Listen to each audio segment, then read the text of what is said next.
Nabalitaan nyo na may isang anglerfish na lumutang sa ibabaw ng karagatan. Bihira to kasi naturally itong mga anglerfish ay nakatira sa kadiliman or sa abyss sa ilalim ng karagatan. Kaya other name na tawag dito sa deep sea fish na to ay black devil or abyssal anglerfish.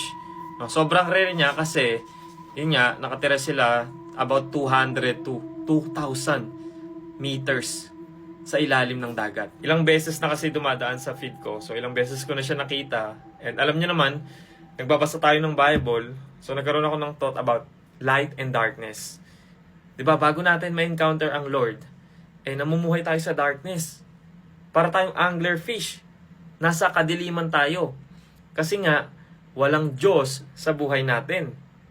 Ang darkness ay absence of light. At sabi sa 1 John 1 verse 5, God is light. In Him, there is no darkness at all. So kaya tayo namumuhay sa kadiliman nung wala pang Diyos sa buhay natin, nung wala pa tayong relasyon sa Kanya, kasi nga, malayo tayo sa source of light. Sabi sa John 1 verse 5, ang nire-represent ng light ay life, buhay. Kaya nung hindi pa natin na-encounter, hindi pa tayo nagkakaroon ng tunay na encounter kay Lord, patay din tayo. We are spiritually dead. So ang darkness ay absence of light. At ang nire-represent ng darkness ay, 'di ba, power of evil, sin, tsaka unbelief na nagli-lead sa eternal death, kamatayan, which is yung hell. So salungat siya sa light. Ang nire-represent ng light ay buhay.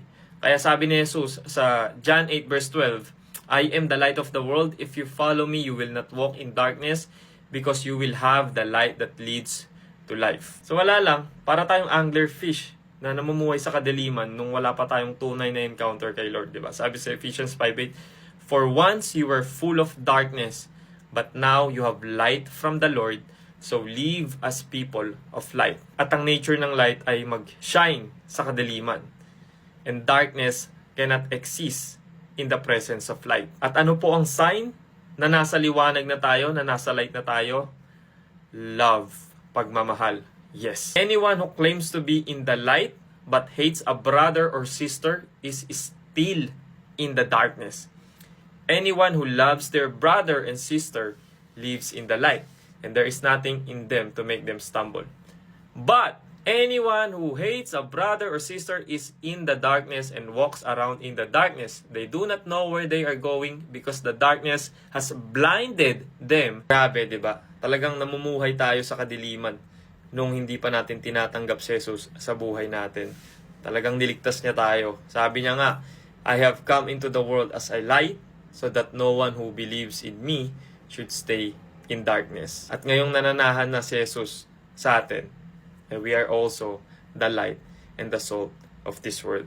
So keep shining, kapatid. God bless you.